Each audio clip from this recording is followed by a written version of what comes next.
السلام علیکم ناظرین، میں خشوع خضوع نماز کے تعلق سے پیش کر رہا ہوں۔ اللہ تعالیٰ کا ارشاد ہے کہ تمام نمازوں کی اور خاص طور پر درمیان والی نماز یعنی نماز عصر کی پابندی کیا کرو اور اللہ تعالیٰ کے سامنے باادب اور نیاز مند ہو کر کھڑے رہا کرو۔ سورہ بقرہ۔ اللہ تعالیٰ کا ارشاد ہے صبر اور نماز کے ذریعے سے مدد لیا کرو، بے شک وہ نماز دشوار ضرور ہے مگر جن کے دلوں میں خشوع ہے ان پر کچھ بھی دشوار نہیں۔ سورہ بقرہ ترجمہ۔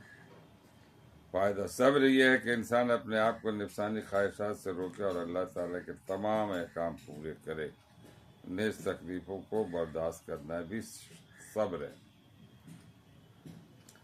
حضرت عثمان رضی اللہ تعالیٰ عنہ فرماتے کہ میں نے رسول اللہ صلی اللہ علیہ وسلم کو یہ ارشاد فرماتے ہوئے سنا، جو مسلمان بھی فرض نماز کا وقت آنے پر اس کے لیے اچھی طرح وضو کرتا ہے، پھر خوب خشوع کے ساتھ نماز پڑھتا ہے جس میں رکوع بھی اچھی طرح کرتا ہے، تو جب تک کوئی کبیرہ گناہ نہ کرے یہ نماز اس کے لیے پچھلے گناہوں کا کفارہ بن جاتی ہے اور نماز کی یہ فضیلت اس کو ہمیشہ حاصل ہوتی رہے گی۔ فائدہ نماز کا خشوع یہ ہے کہ دل میں اللہ تعالیٰ کی عظمت اور خوف ہو اور اعضاء میں سکون ہو، اور خشوع میں یہ بات بھی شامل ہے کہ قیام کی حالت میں نگاہ سجدے کی جگہ پر، رکوع میں پیروں کی انگلیوں کی طرف، سجدے میں ناک پر اور بیٹھنے کی حالت میں گود پر ہو۔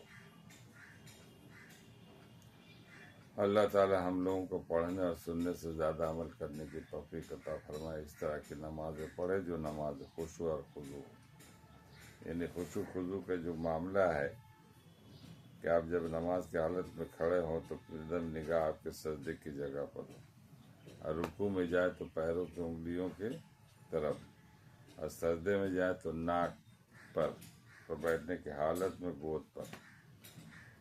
یہ طریقہ، مگر آج کل نماز پڑھنے کی میں عام طریقے سے دیکھتا ہوں، ایک تو سب بندی صحیح نہیں ہے، کوئی دایاں کوئی بایاں، کوئی بدن کھلا رہا، کوئی کچھ کر رہا، اور یہ اچھے لوگوں کو دیکھتا ہوں جو 5 وقت نماز ہم لوگوں سے بھی ہوتے رہتے۔ اللہ تعالیٰ خشوع خضوع نماز پڑھنے کی توفیق عطا فرمائے۔ اس میں دو رائے نہیں کہ نماز تمام برائیوں کو جو ہے نا ختم کر دیتی۔ نماز کی برکت سے آدمی پاک صاف لوگ ہو جاتے ہیں۔ نماز ہے، روزہ ہے، حج ہے، زکوٰۃ ہے، یہ دین کا کام ہے، کرتے رہنا چاہیے آدمی۔ السلام علیکم۔ اس ویڈیو کو دور تک پھیلائیں، خود بھی پڑھیں، دوسروں تک پہنچائیں، شاید کہ اتر جائے تیرے دل میں میری بات۔ میرے لیے بھی دعا کریں، آپ لوگوں کے لیے بھی دعا کرتا ہوں۔ اللہ تعالیٰ سب کا کام آسان کرے، آمین۔